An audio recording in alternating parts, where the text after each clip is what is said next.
Hello everyone. हमने ऋग्वेदिक period start किया था, जिसके बारे में जो अर्ली वैदिक पीरियड था उसके बारे में हम पढ़ रहे थे।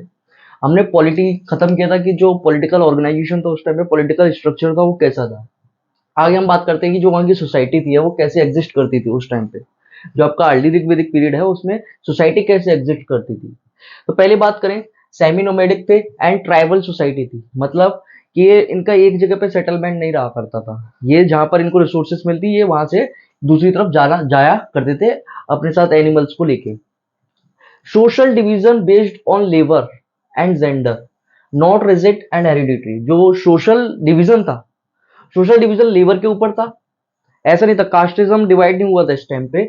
और जेंडर पे सोशल डिवीजन था। ठीक है, बट ये भी रिजिड नहीं था, हेरिडिटरी भी नहीं था ये कि होता है ना कि ब्राह्मण का बेटा ब्राह्मण रहेगा, बट इस टाइम तक ये डेवलप्ड नहीं हुआ था। स्लेव्स ओनली डोमेस्टिक पर्पस के लिए यूज किए जाते थे, नॉट एग्रीकल्चर। एग्रीकल्चर के लिए स्लेव्स को यूज नहीं किए जाते थे। मतलब अर्ली ऋग्वेदिक पीरियड में स्लेव्स भी एग्जिस्ट करते थे। और स्लेव्स को किस लिए?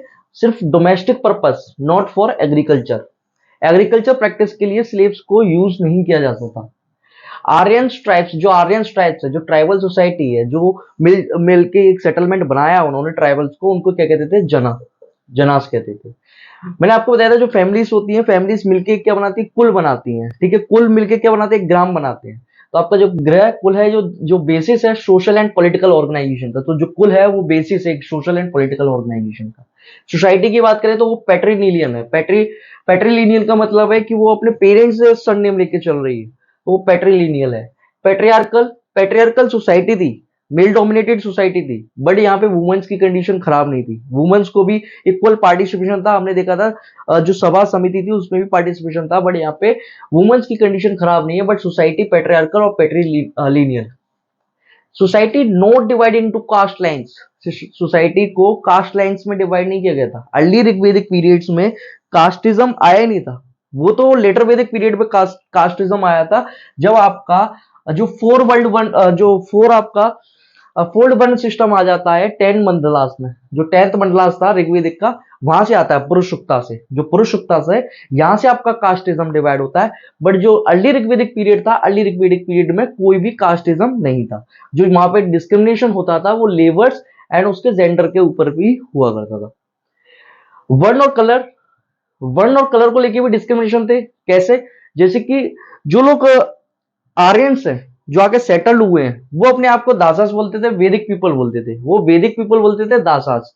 एंड जो नॉन वैदिक है, जो इंडिया के नेटिव्स है, मतलब जो सेटलमेंट के वो नेटिव्स है, जो पहले से ही रह रहे हैं, वो दास यूज कहलाते थे। और जो कन्वर्ट हो गए हैं उनको भी दास यूज कहा जाता था। फोर फोर फोल्ड वर्ण सिस्टम नॉट कंप्लीटली डेवलप्ड। जो आपके चार वर्ण सिस्टम होता है, क्षत्रिय, जो ब्राह्मण, क्षत्रिय एंड वैश्य एंड शूद्र, वो अभी तक डेवलप्ड नहीं हुआ। वो आपका पुरुष सूक्ता में लिखा गया है, 10th मंडला ऑफ ऋग्वेदा। जो 10th चैप्टर है ऋग्वेदा का, पुरुष सूक्ता में उसको लिखा गया fourfold varna system. Desire of son and cattle prominent. देखो उस टाइम पे क्या होता था, ऐसा नहीं होता था कि जिसके पास जमीन है, खेती है, वो अमीर होगा, वो रिच नहीं होगा।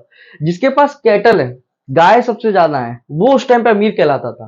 तो इनकी डिजायर रहती थी, डिजायर ऑफ सन, बेटा और कैटल, बेटा या कैटल सो। और जिसके पास ज्यादा गाय है वो अमीर कहलाता था उस टाइम पे। और गाय को एज अ गिफ्ट भी दिया करते थे लोग, ये ब्राह्मण्स को गिफ्ट दिया करते थे। Girl free to choose their life partner.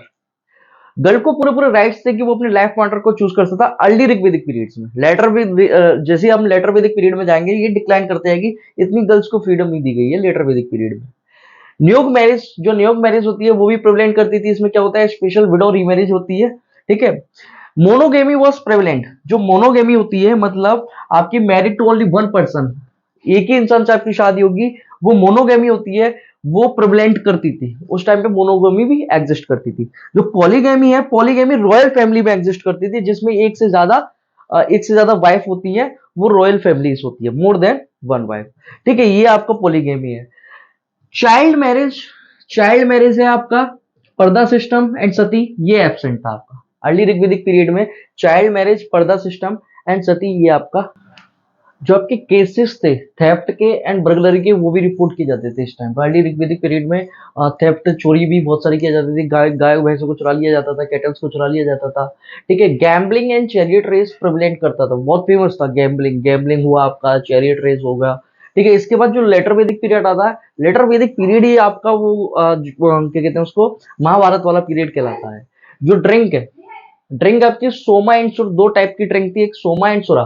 Soma was sanction, जो सोमा थी वो रिलीजन के द्वारा सेंशन की गई थी कि सोमा को आप पी सकते हो। कब पी सकते हो? जब किसी सैक्रिफाइसेस पे ये पी जाती थी सोमा। बट जो सूरा थी, सूरा डिसअप्रूव्ड की गई थी प्रीस्ट के द्वारा। जो प्रीस्ट थे, ब्राह्मण्स थे, उनके द्वारा जो सूरा है उसको डिसअप्रूव्ड कर दिया गया था।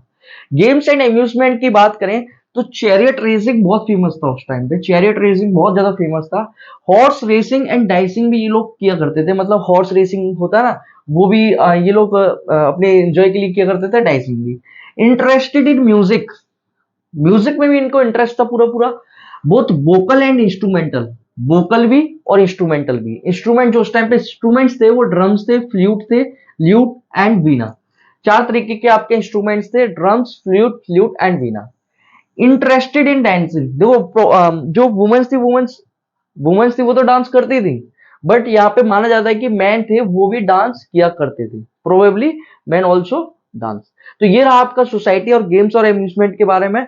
आगे हम पढ़ते हैं इसके जो वुमेन्स की उस टाइम पे कंडीशन क्या थी, वुमेन्स की जो कंडीशन थी उस टाइम पे वो कैसी कंडीशन थी।